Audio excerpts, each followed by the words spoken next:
Welcome to Global Risk Community Chat. Today, our guest is Mark Bessingthwaight. So, I'm very happy to have you here today, Mark. Welcome. Well, thank you very much. It's a pleasure to be here.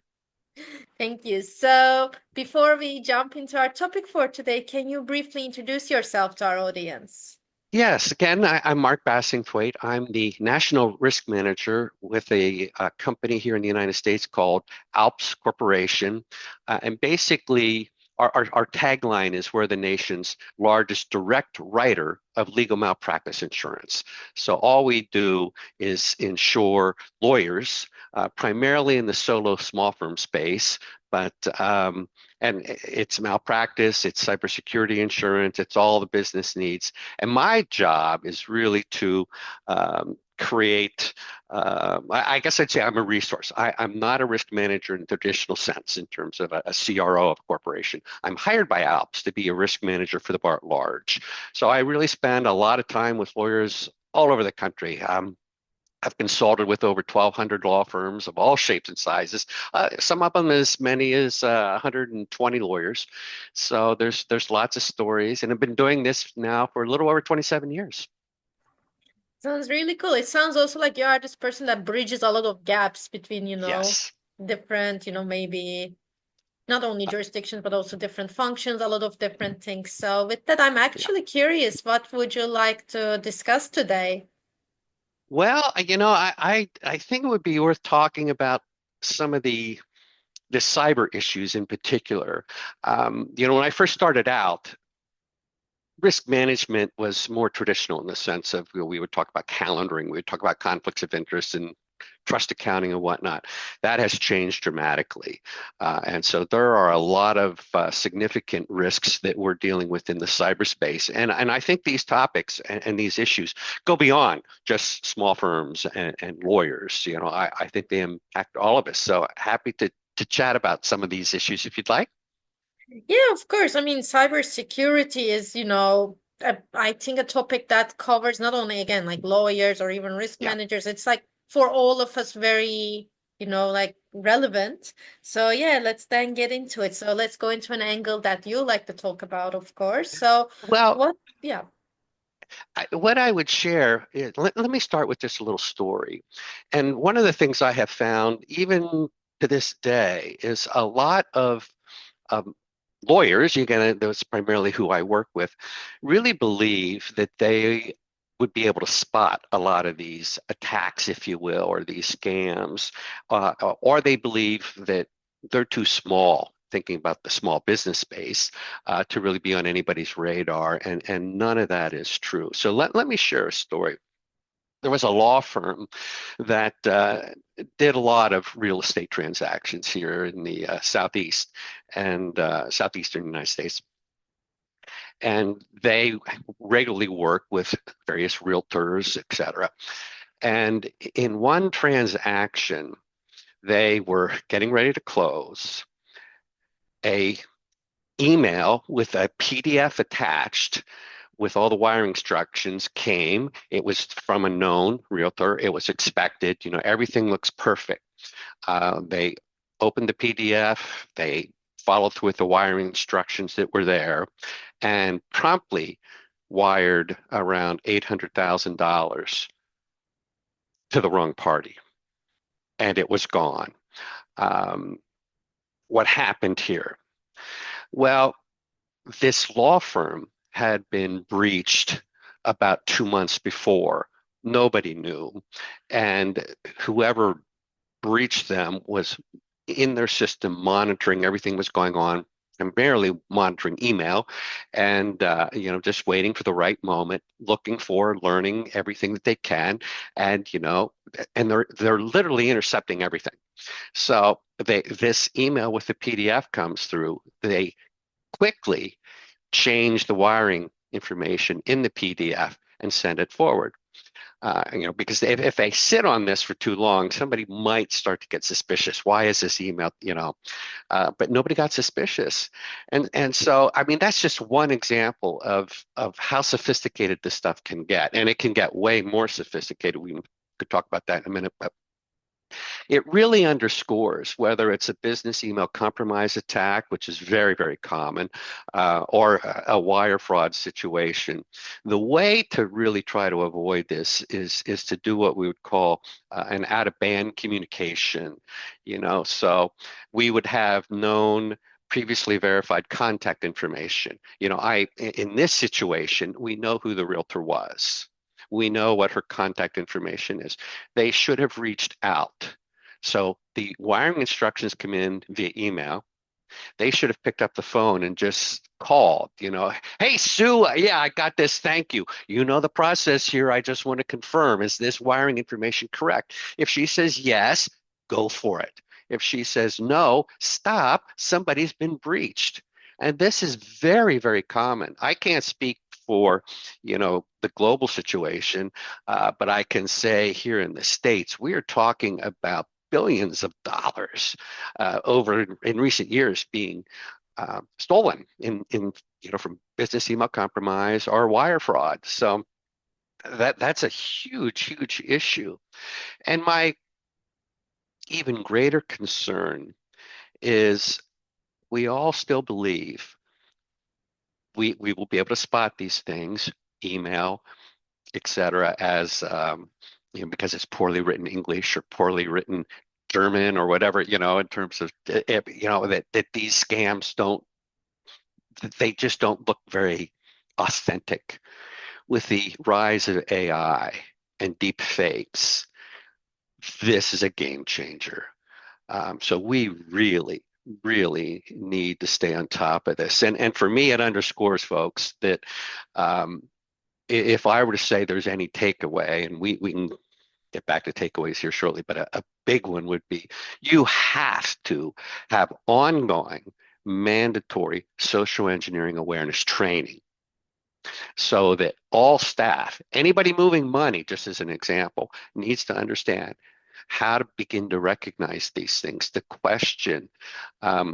Another little example would be if you're concerned about audio or video deep fakes, and there are some deep fakes out there that have already lost in 25 million US dollars for various companies. These are not small attacks.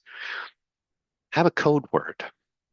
So if you were sending me something and I'm concerned, our habit would be, if I'm your CFO, you're the CEO.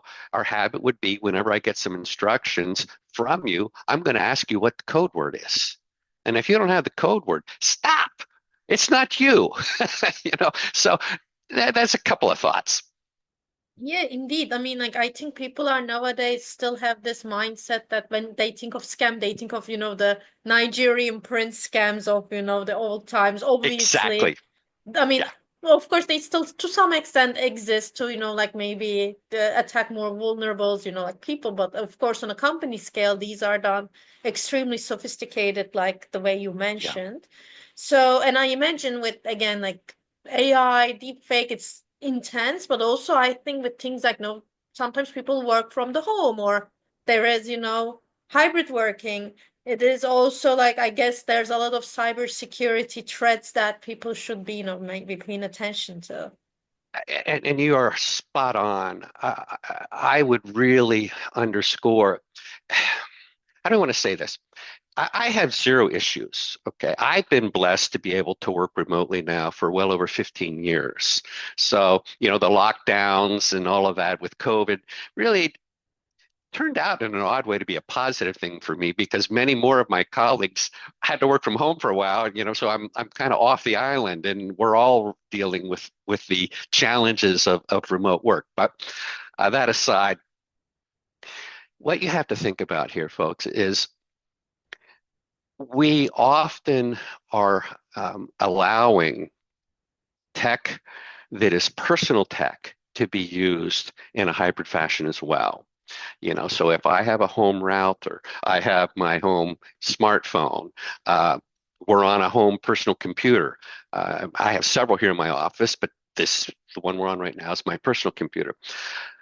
How do you control what I do or don't do if I'm your employee and I'm using my own devices?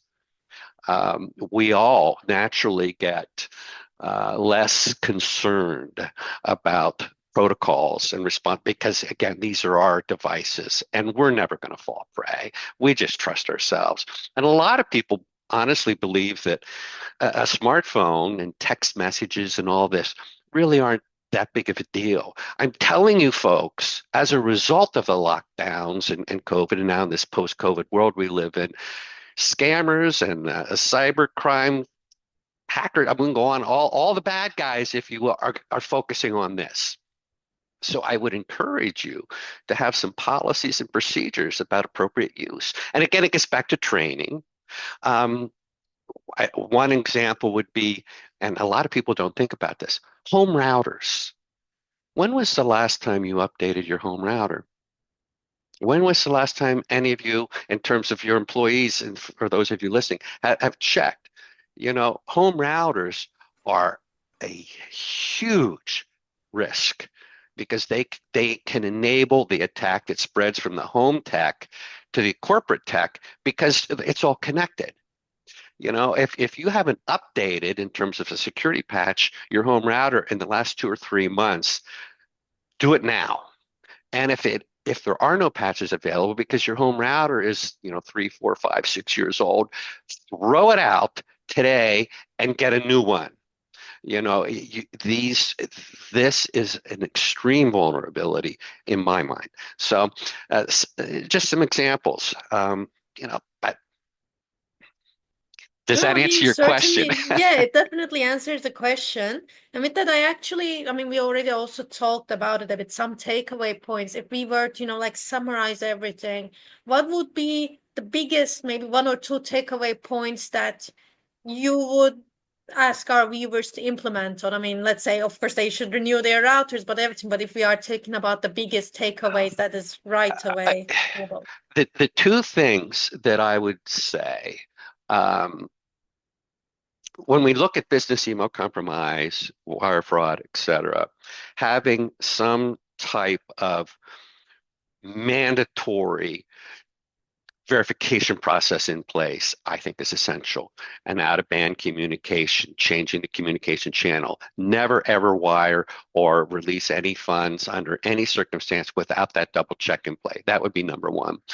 The other thing that I think is extraordinarily important is this, again, ongoing mandatory social engineering awareness training. What do these attacks look like? What does a deep fake look like right now, whether it's audio or video?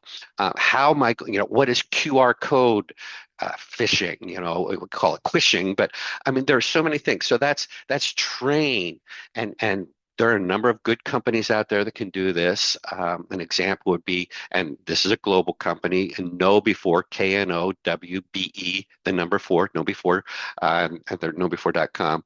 But that's one of a number of just excellent companies. But I just share that to say this is the kind of training I'm talking about.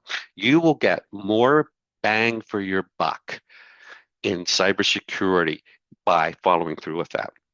And my final comment will be on this one to say, I get a lot of pushback. Well, this kind of training can be expensive. Expense is relative, so I don't see it as outrageously expensive. But here's where I would go. That law firm I started with in the beginning lost $850,000. That was never recovered. And that's not an insured loss. A lot of insurance policies don't cover these types of losses. So be aware. So what's expensive? Had they done some of this training and understood what a out-of-band communication would be, the $850,000 loss might not have occurred at all. And instead, they spent $1,000 over 2 years on training. You tell me, which is the better deal? Yeah. I think it's about, like being proactive. Like, of course, a training is about being a proactive essentially. And usually, Yes, what I notice, especially in the more traditional fields, like, maybe more slowly advancing fields like law or risk management, because I mean, compared to tech, obviously they move on slower, is what I mean. yes, yes. Yeah, yeah, I think being proactive is not in the DNA usually in there. So I think that is why. But yeah, I think it's all about being proactive, and obviously this kind of trainings help, as I you. could not agree more. You are absolutely right. Yeah. But yeah, with that, I mean, these were all the questions I had. Is there anything else you'd like to add? No, I really appreciate your having me join you today. I could share, folks, if any of you have any questions or concerns along these lines that you'd like to talk about a little bit, or some resources out there, please don't hesitate to reach out. I'm happy to share. My email is mbass@alps insurance, one word.com. And there's no fee to talk to me. If there's something I can do to help you or any of your listeners at any time, I'm here just to do my little part to help the world be a little safer place. Thank you so much for that as well. And with that, well, Mark, I'm very happy. I had a lot of pleasure to, like have you here. So again, thank you so much. You are And most yeah, welcome. that was it. All right, thank you.